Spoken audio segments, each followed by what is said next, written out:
Dios les bendiga, apreciados amigos. Es para nosotros un gozo poder estar con ustedes en una entrega más de su espacio Reflexionemos Juntos. Hoy con un nuevo tema, Carrión. Excelente. Hoy con el tema Los crisoles venideros. Como cada semana les saluda en esta ocasión sus amigos Carlos Carrión y un servidor Misael Morillo. ¿Cómo estás, Carlos? Muy bien.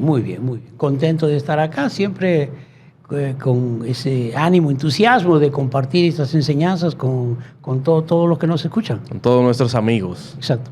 Carlos, los crisoles venideros. Estamos estudiando en las primeras lecciones los crisoles. En el crisol con Cristo la semana pasada, y aquí los crisoles venideros. ¿Qué concepto nos quiere enseñar esto? Los crisoles venideros. El mundo está lleno de sorpresas. Vivimos en constante experiencias de cambio de acuerdo a nuestras decisiones.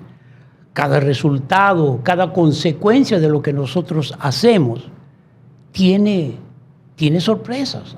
Algunas son erradas, algunas son buenas, algunas son desastrosas. Pero además de eso, nosotros vivimos en un mundo donde está controlado por seres celestiales, dice el apóstol Pablo. Nuestra lucha no es contra carne ni sangre, sino contra potestades, principados de las tinieblas, ¿verdad? Entonces, hay consecuencias, hay esos crisoles que se presentan, esas pruebas. Entonces, Carlos, tú me estás queriendo decir que hay pruebas, hay problemas. Sí. Entonces, la lección de esta semana se va a enfocar en aquellos problemas, en aquellas pruebas que han de venir. Sí. ¿Sabes que esto me lleva a pensar y a compartir con todos nuestros amigos el texto para memorizar de esta semana, que se encuentra en 1 de Pedro capítulo 4, versos 12 y 13, que dice: Amados, no os sorprendáis del fuego de prueba que os ha sobrevenido, como si alguna cosa extraña os aconteciese, sino gozaos por cuanto sois participantes de los padecimientos de Cristo, para que también en la revelación de su gloria os gocéis con gran alegría. Excelente. No sé si tú has escuchado el concepto de cuando te suceden cosas, podríamos decir malas, sí, que llamamos malas. Alguien te dice, tú estás en pecado. Lo primero que sucede tú estás en eso. pecado. Exacto. Hay un demonio en tu casa. Hay un demonio en tu casa, sí. Todo va mal. Hazte una limpieza. Tú tienes que revisarte. Exacto. Entonces, a veces surge, cuando nos encontramos en el problema, surge la pregunta: ¿por qué Dios permite esto? ¿Por qué Dios nos da la prueba? ¿Por qué Dios hace que mi vida llegue esto? ¿Por qué Dios me hace aquello, me hace lo otro? Y muchas veces creemos que Dios es el responsable. ¿Sabes qué? En la Biblia hay una historia que compartiremos durante toda esta semana. Es la historia de un hombre el cual en algún momento parecía todo estar bien. Sí. Y en menos de un día perdió todo lo que tenía. Desapareció todo. ¿Tú sabes quién es este personaje? Job, claro que sí. Job. Sí. Job era un hombre adinerado, era un hombre con mucho terreno, muchas propiedades. Era un hombre que vivía bien. Pero llega un momento en el cual hay una reunión en el cielo y llega el Señor, Satanás, Lucifer. Llega allá y el Señor le dice: mira a mi siervo Job. Perfecto. Siervo perfecto, me adora. ¿Y qué Satanás responde? Claro, él te va a adorar. Tú lo tienes bien. Él tiene posesiones, dinero. ¿Quién no adora a Dios cuando todo va bien? Pero Dios le quiso demostrar a Satanás que no era por eso que Job le servía. Y es aquí donde vemos que aparecen en la vida sorpresas. Sorpresas, exacto. ¿Cuáles son esas sorpresas que pueden aparecer en nuestra vida diaria? Bueno, mira, en primer lugar, el caso de Job es un caso interesante, como tú bien dijiste. Literalmente, no es un problema con Job. Acá no estamos tratando del problema con Job. estamos tratando de una acusación que hace Satanás a Dios. Le dice, tú estás comprando la fidelidad de Job. Literalmente le dice, tú estás manipulando Así es. las decisiones de Job. Por eso es que te sirve, por eso es que es bueno, por eso es que tú lo bendices. Era más bien como un intercambio. Un intercambio. Y eso es, tenemos que entender que esa era la idea de aquel entonces. Y te digo una cosa, es la idea de hoy en día también. Hoy en día nosotros asociamos las bendiciones, asociamos las riquezas, asociamos el bienestar con estar bien con Dios. Y eso es lo que sucede. Y dice, vas a ver, tráele desgracia y vas a ver que te va a maldecir. Ahora, Carlos, yo te quiero hacer una pregunta. Y estoy seguro que nuestros amigos se la pueden hacer. ¿Dios nos da las pruebas? No. Santiago dice, Dios no puede ser tentado, porque para tentar tiene que usar el pecado para tentar. Y en Dios no habita pecado. Y no habita el pecado, no puede ser tentado. Por consiguiente dice, Dios no tienta a nadie. Entonces, ¿qué es lo que sucede en la vida del ser humano? Hay varios motivos por el cual uno atraviesa padecimientos, desgracias, calamidades. Una de ellas es nuestros errores. Otra de ellas es simplemente que vivimos en un mundo de pecado, donde hay entes celestiales, como lo acabamos de decir, potestades de las tinieblas, pecados, demonios, que lo que quieren es destruir al ser humano, infligen esas desdichas, esas situaciones incomprensibles.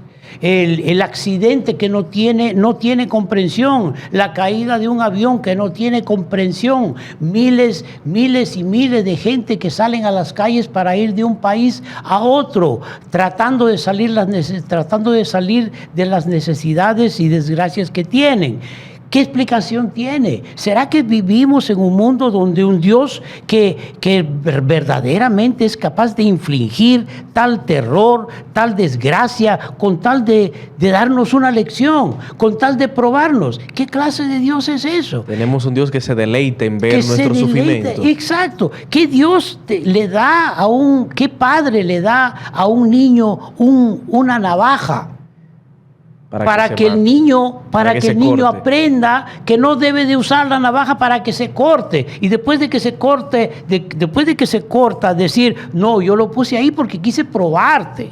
Y quise que tú aprendieras una lección. Estamos totalmente equivocados viendo ese relato. Y dicho sea de paso, en el libro de Job tiene 43 capítulos, de los cuales los primeros 7 versículos del primer capítulo es acerca de Job y los últimos es acerca de Dios, donde Dios le dice, no, mire, ustedes han tenido una idea muy errónea de mí.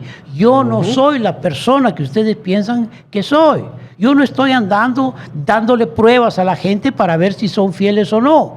Son el resultado de sus acciones las que me demuestran si me aman o no. Este libro, el libro de Job, la enseñanza de esta semana es casualmente eso. Van a venir pruebas, van a venir desgracias.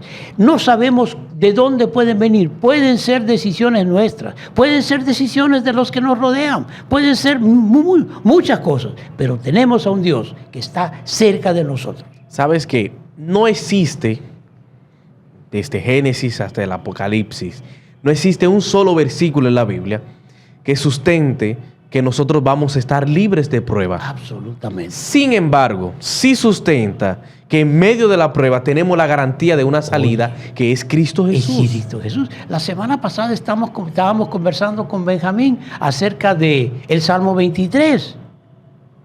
¿Qué dice el Salmo del Pastor? El Salmo del Pastor. Jehová es mi pastor, nada me faltará. Es mi pastor. Es el Salmo del Pastor. No es el Salmo de las ovejas. No es el Salmo, es el Salmo del Pastor. El pastor que nunca te abandona. El pastor que siempre está contigo. No interesa si cometes errores. No interesa si eres fiel o no eres fiel. No te va a abandonar. ¿Sabe? Me gusta como Pablo lo presenta en Romanos 8:28, que a los que aman a Dios, todas las cosas le ayudan a bien. Exactamente. O sea, no importa que hayan pruebas, que hayan dificultades. A pesar de eso, Dios está ahí. Va a buscar Y si Él la está con solución. nosotros, nada a nosotros nos Sí, faltará. lo que quiere decir ese versículo es que no interesa qué puede estar sucediendo a los que hacen bien, todas las cosas les salen a bien. ¿Qué significa eso? Es que la esencia de Dios es amor. Es amor. Él va a tratar de resolverte, Él va a tratar de ayudarte a que salgas de esa circunstancia. Él no te va a abandonar. Entonces, Carlos, ya hemos visto, Dios no da la prueba. No. Las pruebas vienen como consecuencias de nuestras decisiones. Porque si tú sabes que le tienes que echar combustible a tu vehículo, estás en reserva y no te paras a entrar a una gasolinera, obvio que te vas a quedar. Claro que te vas a quedar. No podemos pedir, Dios permite que no se apague el carro. Dios puede llenar Puede el hacer, tanque, por supuesto. pero pasando por el frente de una de una estación de combustible y no te paras. Ya. Y muchas veces nos preguntamos, Dios, ¿por qué permitiste si yo te pedí Exactamente. que no detuvieras el carro, que me permitiera llegar a casa? Y yo, no, Dios te da la solución, pero muchas veces no la vemos. Entonces, Carlos, sabiendo esto, ¿es necesario que el ser humano padezca por sufrimiento? ¿Es necesario que nosotros debamos pasar por esos momentos de pruebas para reconocer quién es Dios realmente? Yo digo que no, y te digo por qué. Porque el sufrimiento no es una necesidad de prueba de fe. Cristo padeció, Cristo sufrió, pero no fue para probar que Él era fiel a Dios. Era resultado de vivir en un mundo de pecado. Ese sufrimiento lo tenemos que pasar todos. Los primeros cristianos tuvieron que sufrir. ¿Por qué? No porque tenían que ser probados para ser fieles. Era parte del momento en que estaban viviendo. Decidieron servir a Cristo, decidieron seguir a Cristo en un momento en que los romanos lo querían destruir. Los judíos los querían destruir. Estaban en peligro de perder sus propiedades, de ser muertos, de ser quemados vivos, pero decidieron seguir a Cristo. Ellos tenían garantía. Lo importante no es que nosotros veamos el sufrimiento como una necesidad de fidelidad. Es el resultado de vivir en un mundo de pecado. Eso es así. Pero, ¿sabes qué, Carlos? Las pruebas nos fortalecen a nosotros. Sí, eso es verdad. 100%. Las pruebas nos ayudan a nosotros a fortalecer nuestra fe en Cristo Jesús. Sí. En quien creemos. Porque es ahí en medio de las pruebas en donde tú y yo debemos reconocer el poder de Dios. Absolutamente. Es en medio de las pruebas, es en medio de esos crisoles que vienen a la vida del ser humano, esa prueba difícil, es en el momento en el cual yo debo depender de Dios. Porque es muy bueno decir como dijo Satanás, Job está bien, no tiene necesidad de nada, puede servirte. Y quizás podamos decir, vemos personas que están bien, ganan bien, viven bien, no tienen necesidad de nada, ni buscan a Dios. Pero cuando están en los problemas, los distintos problemas de la vida, aclaman a Dios. Hasta el más ateo, en un lecho de muerte, clama a Dios. Porque nosotros tenemos esa necesidad. Sin embargo, nosotros necesitamos, Carlos, pasar por el fuego de la purificación para reconocer quién es Dios. Ok, yo te hago una pregunta.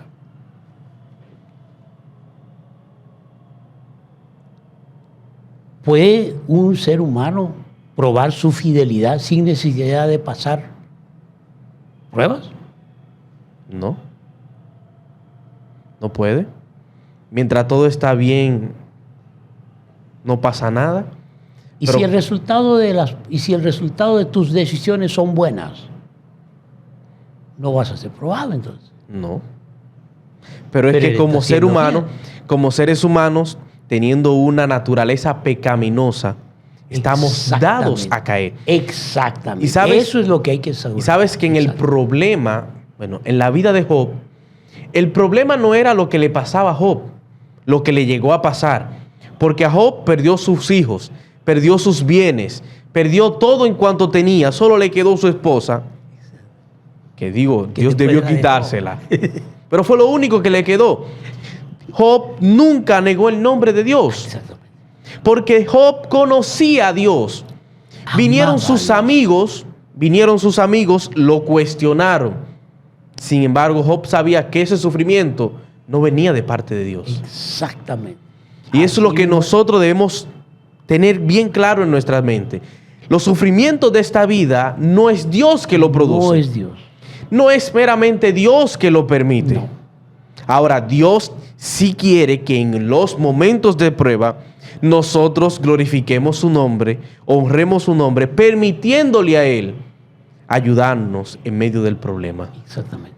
Porque así mismo como llegan las pruebas, Dios también te da otra opción, otro camino, Las diciéndote, salidas. aquí está la salida. La salida. Ya, la salida. Es que no vienen pruebas, a nosotros nos dice la palabra de Dios que nos vienen pruebas humanas. Y no vienen pruebas que no podamos soportar, sino pruebas que podemos soportar. Exactamente. Sin embargo, junto con la prueba viene la salida. Así que ese es el concepto que queremos que usted se quede con él en esta mañana. Que a pesar de que vengan los problemas a la vida, de que aparezcan sorpresas, Sí. problemas que no esperamos, porque a veces estamos bien y de repente se nos enferma el niño, nos enfermamos nosotros, el carro se daña, perdemos el trabajo, todo se acaba. En esos momentos glorifiquemos el nombre de Dios.